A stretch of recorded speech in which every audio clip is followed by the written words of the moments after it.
Hello friends, welcome back to ஸ்வாட்ஸ் home.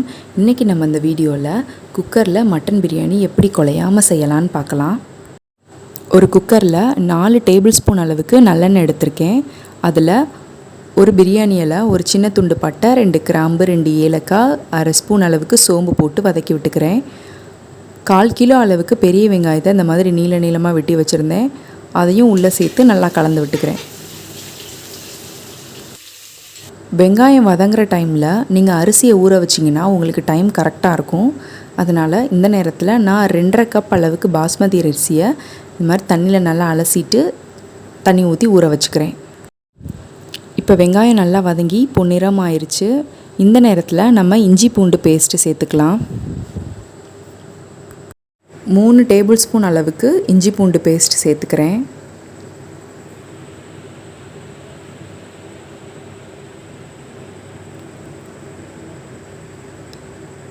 அதோட பச்சை வாடை போகிற அளவுக்கு நல்லா வதக்கிட்டு நான் ஏற்கனவே வேக வச்சுருந்த மட்டனை உள்ளே சேர்த்துக்கிறேன். 3/4 கிலோ மட்டனை கொஞ்சம் இஞ்சி பூண்டு பேஸ்ட், உப்பு, மஞ்சத்தூள் போட்டு வேக வச்சுருந்தேன். இப்போ மட்டனை மட்டும் உள்ளே சேர்த்துக்கிறேன். இதோட தண்ணியை நம்ம பிரியாணி வேக வைக்கிறப்போ யூஸ் பண்ணிக்கலாம், வேஸ்ட் பண்ணிடாதீங்க.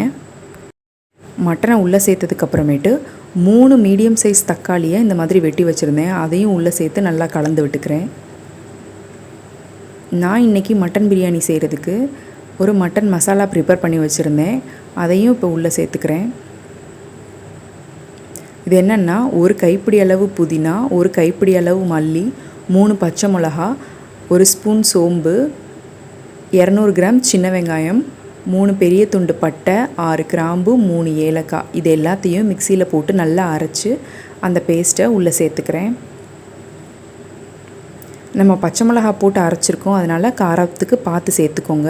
நான் இன்றைக்கி 3/4 ஸ்பூன் அளவுக்கு மிளகாய்த்தூள், 1 டேபிள் ஸ்பூன் அளவுக்கு மல்லித்தூள், அரை ஸ்பூன் கரம் மசாலா, அரை ஸ்பூன் மஞ்சள் தூள் சேர்த்து எல்லாத்தையும் நல்லா கலந்து விட்டுக்கிறேன்.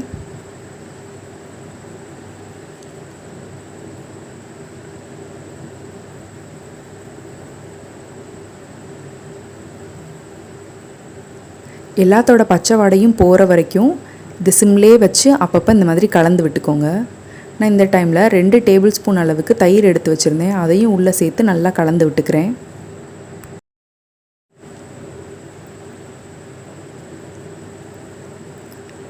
இப்போ எண்ணெய் பிரிஞ்சு மேலே வர்ற வரைக்கும் இது சிம்லே வச்சு அப்பப்போ லேசாக கலந்து விட்டுக்கோங்க.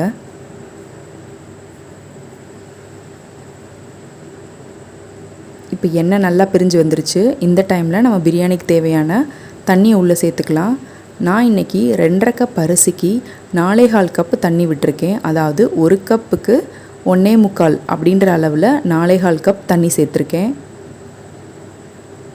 தண்ணி நல்லா கொதித்ததும் நம்ம ஊற வச்சுருந்த பாஸ்மதி அரிசியை தண்ணியை வடிச்சிட்டு அரிசியை உள்ளே சேர்த்துக்கோங்க.